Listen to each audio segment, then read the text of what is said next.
veritat que molt content, no? Era els primers minuts que jugava després de la tornada i la veritat que molt content, no? Ara agafant una miqueta de ritme, que és el que toque, i bueno, molt feliç pel gol i però sobretot per la classificació a les semifinals. Partit que se us podia haver complicat molt perquè teniu més a perdre que a guanyar, però al final heu encarrilat molt aviat. Sí, sabien que no seria un partit gens fàcil, no? Perquè s'han reforçat ara el Sant Julià i la veritat que ens ho ha ficat difícil.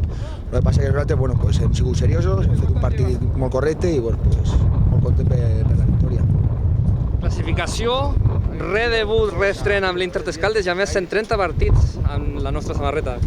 Pues, molt content, no? de poder celebrar els 130 partits amb victòria i amb el gol i després de la tornada i bueno, pues, molt content i ara bueno, pues, toca preparar la setmana aquesta de la millor manera per jugar el cap de setmana un altre cop contra Sant Julià en Lliga.